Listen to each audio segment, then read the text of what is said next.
Cody. Thanks for the question. Today I was asked by somebody who I used to go to college with. He just started working for a social media marketing, doing the social media marketing for a company in Grand Rapids, a sports company. He said, what books or advice could I pass on to him? So Cody, this one's for you. Book, I would say Crushing It or Crush It by Gary Vee. I haven't read Crushing It, which is his newer one. It came out maybe a year or two ago. But Crush It, which is a green cover, was good as in regards to tactical stuff that you can do for a social media presence. Advice-wise, I would say have somebody or get, depending on how much power you, how much labor you can command, have somebody on a daily basis following people that are in the Instagram niche target. Let's say you can follow 1,000 people a day.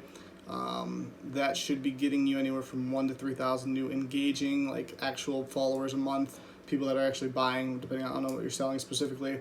But then for Instagram and Facebook together, Facebook, you're going to be better off getting into groups in that niche on there, and then posting in those groups or engaging one-on-one with people in those groups. Back to the Gary Vee book thing, one of the tactics that he talked about in Crushing It, so because he talked about it in his YouTube videos, again, I haven't read this, but one of the tactics that he talked about in Crushing It is going and leaving your 2 cents, he calls it the $1.98, going and leaving your 2 cents on a bunch of different people Instagram things.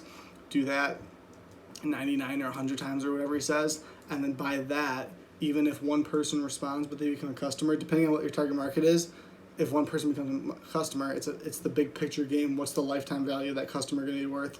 And you might not be doing it yourself. You might have somebody under you that does the labor side of it, but if you're doing it yourself, it works long term. You got to think big picture, you got to think big vision, and just reaching out to those individual people. But the way that you can do this more quickly is through Facebook and Instagram ads, which I absolutely love. I spend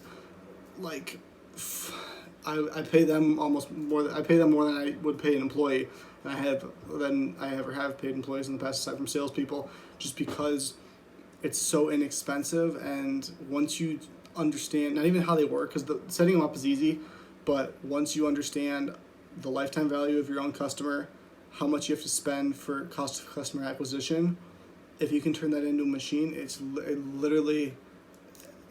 I'm trying not to sound like it's oversimplified, but it creates a money machine to where you spend X amount of dollars and the leads or the customers that come from that ad is a 300-800% return on capital.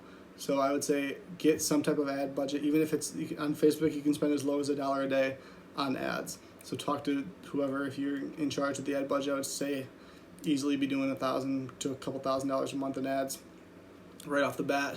I've made a bunch of other videos about how to run Facebook ads. So if you have a question about those, how to start with a starting budget, maybe you can start with $20 for a week, $50 for a week to test the waters and see what works. But if you know how much your lifetime value of the customer is, like I said, even if Alex Becker, who's a tech guy in Dallas, he owns some company businesses down there, super sharp, talks about even if you break even on the first deal, what does that matter if the lifetime value of the customer, or if they bring you 3 customers? So let's say your average profit per customer is $1,000 and it costs you $500 to get that customer, which would be insane. Because for both businesses that I've run, as well as for the companies that I've done their social media for, but I can only give you my example. I say, one, for my cost of customer acquisition, my lifetime value is even more because I'm finally getting to the point where it's repeat customers.